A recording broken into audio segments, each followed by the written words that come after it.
I have no idea what happened. I had a technical difficulty. I hope that the entire vlog amalgamates. I think it will, from what I understand. But if any case, it breaks apart, you'll have some cookie crumbs to follow. Am I good? I better honestly actually get training soon. But the thing I want to wrap up is that I've noticed dive training tends to be lax with the certifying civilian organizations. So I've done some research into the US Navy diving training program, and I've taken some of their ideas, because they're good-ass ideas.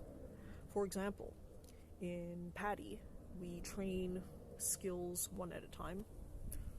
How do we replace a lost scuba diving mask? How do we replace a lost regulator for breathing? But what if you lose everything at the same time in low vis or no visibility? So I've been practicing losing everything at once while closing my eyes and replacing everything. That's actually helped quite a lot, because I think all of the problems that people have in scuba diving are low reps. They just need to rep on their own time, because the pool reps are too few. I know that people talk about how, wow, you spend hours in the pool training these skills. But the problem is that when you're doing it in the classroom setting, when you're doing your PADI in the classroom pool, you basically maybe only drill each skill, if you're lucky, 3 to 5 times. Maybe. That's if you're already diligent practicing the skills in between when your instructor might be testing other people. So you have to be judicious with your time. That's why I'm very lucky to have access to this pool that I can basically walk to at my leisure whenever I feel like it.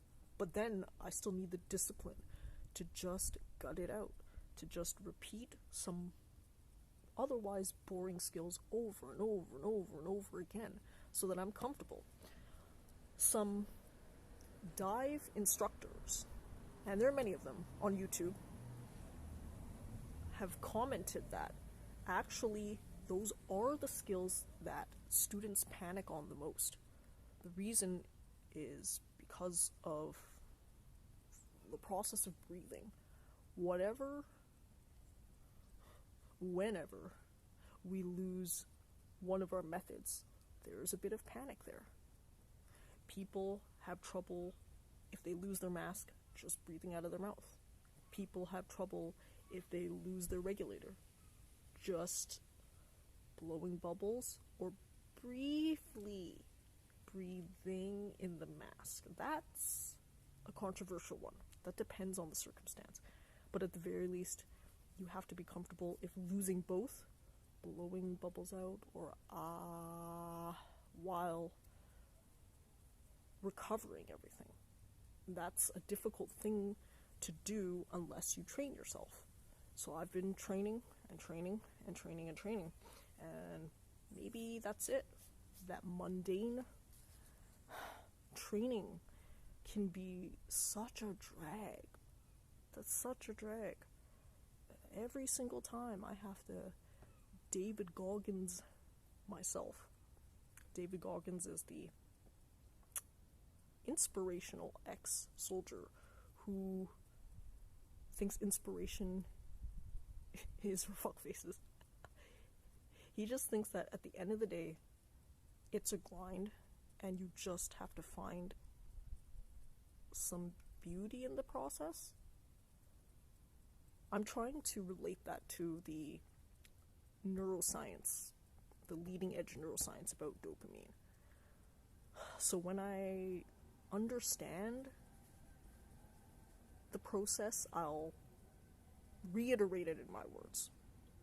The best podcast is with neuroscientist Andrew Huberman and former Quest Nutrition founder Tom Bilyeu. They just did a podcast which probably summarizes better than I ever could about that process. The process is, you know you have a goal, but you have to like the process too, or find ways to be motivated in the process. So I'm trying to find that balance right now. It's that love-hate relationship. Ultimately, the reason why I think I want to advance my dive career is because the trekking that I have left, a lot of that's in the water with the ocean animals. That's just what it is. I mean, in reality, I guess I've already shark dived with wild sharks, but there are so many species. When I shark dived, I was really shark swimming and snorkeling with nurse sharks in the Belize Barrier Reef. That's a lifetime highlight for me that I've highlighted on this YouTube channel. But there are so many different species of sharks that I'd be interested in, including the great white shark. To me, I've literally all the fear in the process of me swimming, snorkeling, and diving, and scuba diving. I have none of the fear with interacting with the animals, because I know we ain't in the shark's food chain ever. The only time is exploratory bites, curiosity, mistaken identity with seals, but generally speaking, people are afraid of nothing when it comes to shark encounters. If anything, I'm jealous of the people who encounter sharks. I mentioned before that a number of options exist. I have no idea which direction I'm going to go in, but I do know, at the very least, while this outdoor pool is available, I want to push the training as much as possible. I'm going all in.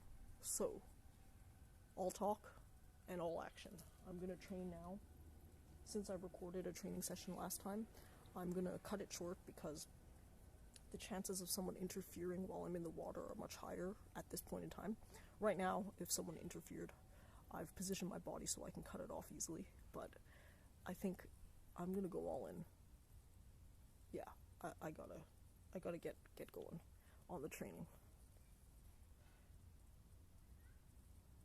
A last note about training times is that it's good to train in all different times because low visibility can come in two forms. It can come in lack of light, which I can simulate with closing my eyes, or it can come in the form of a whiteout. That's happened before too, where the sun is just so bright that it washes out all my instruments. Part of the problem is that I'm using a pseudo dive watch that I've featured heavily on the vlog from before. This is a free dive watch from a cruise company, but you gotta hand it to them. They gave me a dive capable Baby G. I've mentioned before that there's some confusion about whether these are really dive capable, but most divers, scuba divers that have rated these watches, have rated them. So I have a Baby G rated to 20 bar, water resistant 20 bar, and that's a confusing rating that people should look into, but I've tested this Baby G and my Sony Action Cam to the PADI open water dive depths of 18 meters, 60 feet. But part of the problem is that, hey, free shit's free, but this watch face is light on black. So sometimes it's just difficult, even in extreme light conditions, because of the glare. So I'm testing myself in high glare circumstances today and probably tomorrow, and then I'll finally have a rest on Monday when the pool closes for the 1 day a week. I'll be honest, probably I'd be going straight 7 days if it was open straight 7 days. That's the thing, fuck the pandemic. This is why I'm trying to fit in everything I can possibly fit in opportunistically, and that's maybe why I feel a little bit burnt out.